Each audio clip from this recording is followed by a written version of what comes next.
The revolution on April 25th brought more openness on religion matters. Why? The Catholic Church was no longer the only religion. We began noticing other faiths around us.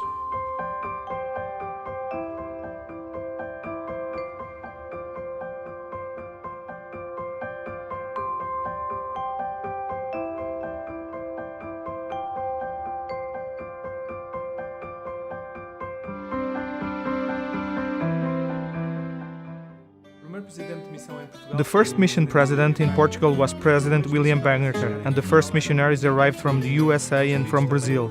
They were transferred from Brazil to start preaching the gospel.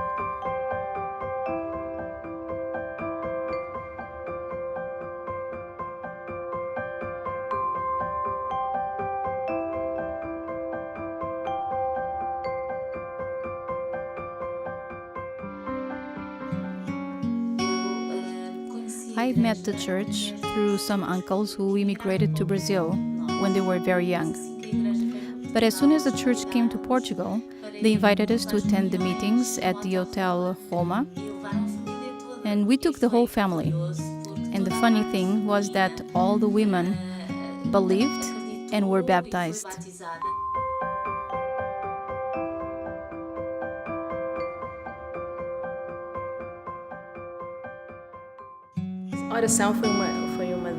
Praying was one of the biggest differences that entered our home. We began to pray, which was something we didn't know how, neither out loud nor in silence.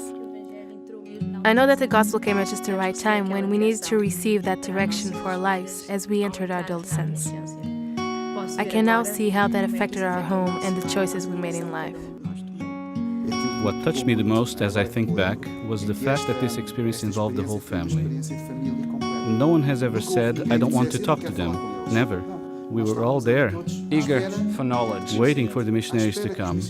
And I remember saying to Denise and Paula many times, "What do you think they will teach us today?"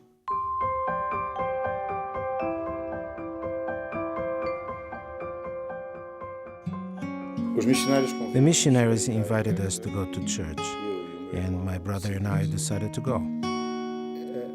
The impression I had about the church, the impression that stayed with me the longest, was the tremendous happiness that the people felt just for being there, for sharing things, for listening. And especially because I realized that people were saying things that were good. I remember the first time we went to church and soon realized we were part of a family that welcomed us with open arms, and that spirit remained for many years. And whenever a new branch was created within the church, some of the families would go and help with the growth of the church in that area. This can only be done when there's a spirit of commitment.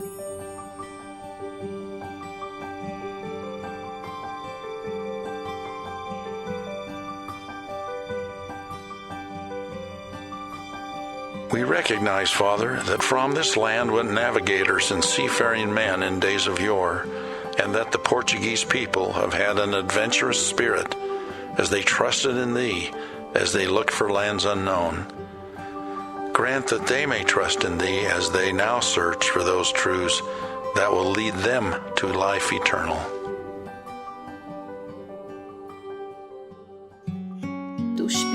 The spirit that we as young people experienced in those first years was very strong, and we were very enthusiastic for the church and for the activities. I remember it very well because to get to the church, to the Hotel Roma, and afterwards to the meeting house in São Domingos, Lapa, we had to travel for an hour or an hour and a half. Because we didn't have much money, we had to walk parts of the journey. But every step was taken with a great joy, usually in groups. So these were challenging times, times of sacrifice, and also joyful times, for we did it all with great pleasure and satisfaction, and this was very important for us. At that time, it wasn't the transport or the distance that would limit us. It was our own will. seminary, my seminary teachers, and the young people with whom I had the opportunity to share lessons really left a mark on me.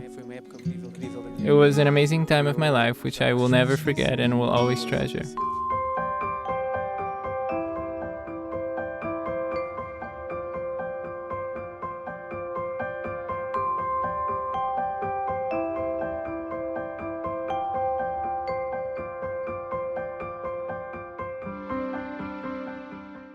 The church calling helped me to stay strong in the church because the way I see it, no matter what the calling was, I always felt God's hand on me. But perhaps the one that had the most impact on me was a patriarch calling. Any blessing is given by the power of the priesthood, but the patriarchal blessing is given through the priesthood, but is received directly from Heavenly Father. I know, beyond any doubt, that this church was founded by Jesus Christ, that it was restored by the prophet Joseph Smith, and is erected today by a living prophet, Thomas S. Monson. This morning, I am pleased to announce 5 additional temples, for which sites are being acquired, and which in coming months and years will be built in the following locations: Lisbon, Portugal. The construction of a temple in Portugal will be very important, not only to the members, but it's also my belief that it will lead more people to take an interest in the church. We all have the ambition in life to be happy. And that search for happiness often involves us knowing where we came from, what are we to do, what is our purpose in life. And the church has the answers to these questions. I am confident that the gospel will continue to progress here in Portugal. The gospel is true, there is no doubt. And with the foundations that were built, we certainly have all that we need to move forward and continue to improve. We have witnessed the growth of the church since the beginning, since there were only 30 or 40 members, and now we have thousands of members across the country with chapels in every city. Our feeling is exactly that the church will continue to grow, and in 40 years from now, those who are still here will look back and will realize that the growth was absolutely fantastic, similar to the last 40 years. My vision is that Portugal will be filled with stakes. A few years ago, that seemed very difficult to achieve and a very slow process. But today, my belief, my vision is that this will soon come to pass.